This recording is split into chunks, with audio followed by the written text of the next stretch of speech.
Fantasy Philosophers is brought to you by fantasy-info.com. Justin Forsett was having production for the Seahawks from week 1 on, but he really got it going around week 10 when they were playing at Arizona. In that game, he had 17 carries for 123 yards and a rushing touchdown. He showed his explosion. He showed what he could do on the football field. And then again, he comes back in week 12. He puts up 22 carries for 130 yards and 2 touchdowns against the Rams. So we saw Justin Forsett thrive while Julius Jones was out. And really, up to that point, Julius Jones, he's a decent little technical back for an NFL team, but he doesn't have the explosion that's close to somebody like Justin Forsett. And Justin is technically sound in his own right. So really, I would have thought at that point, I was telling fantasy owners, I said, hey, we do have to watch out for Julius Jones that maybe he could threaten, but I fully believe that Jim Mora Jr. was going to let Justin continue to be the starting tailback because he was just getting it done. Hey, they're not going to the playoffs. Let's see what this kid can do. Well, turns out that Jim Mora Jr. is an absolute bonehead, and he didn't allow Justin Forsett to be the guy. He let Julius Jones be the guy again for some stinking reason I don't understand, as good as Justin was playing for him. And really, with Justin, he continued to play pretty good. But the problem is, again, he wasn't getting enough touches to really be the fantasy factor he should have been for fantasy owners down the stretch. For the season, he only had 114 carries, but he had 619 yards rushing off of that with his 5.4 yard per carry average. He had 4 rushing touchdowns. He also had a receiving touchdown. He did rack up 41 receptions for 350 yards. These are very nice numbers from a guy that is an up-and-coming name. He is undersized at 194 pounds at best there. He coming out of California, was a very explosive player for the Cal Bears, but obviously the undersized has really knocked him. This season, he's going to be coming into, I believe, his 3rd season in the league.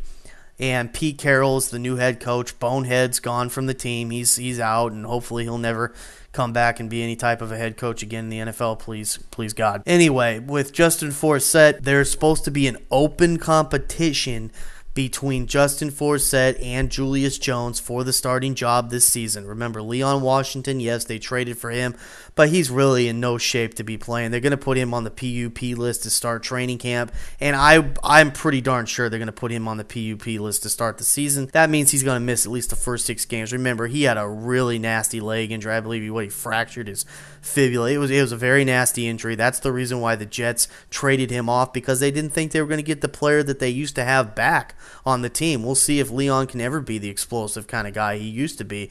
But right now, it's neither here nor there, as I don't expect him to even be around. Remember, they also cut Lindell White. He was busy off, I don't know, drinking or something, having a fiesta. I don't know where he's at. But anyway, he still thinks that he's been dogged from the league, and I don't know, he needs to wake up or something. Something not right there. Anyway, the bottom line is it's between Forsett and Jones for the starting job. It doesn't look like they're bringing anybody else that's in right now. Pete Carroll says he's happy with both his running backs, but I'm sorry, if this is a true, clear, open competition, then Justin Forsett's going to stomp all over Julius Jones because he is a better running back. He's continued to be impressive this offseason, and I just think that right now in his career, he's ready to be the guy that should be the starter on this team. Long story here with Justin Forsett. So where are we going with this? Well, for fantasy owners, he is a guy that you need to keep your eye on. He is definitely a sleeper coming into this season. I think he should win that job as long as it is a true open competition.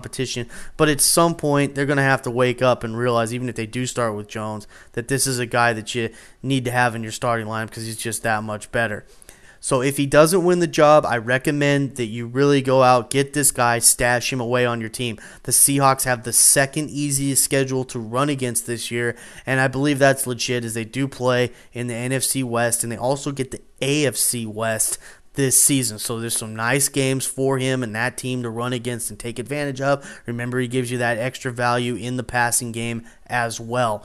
So this is a guy you need to keep an eye on. If he's not winning that job again, make sure you stash this guy on your team. If he is, then he makes for a great flex play option for your team this upcoming season. For more fantasy football information, go to fantasy-info.com and sign up for our free e-newsletter. Good luck in your 2010 Fantasy Football League. As an added bonus, the Fantasy Info guys will include their 5 secret tips for success in fantasy football.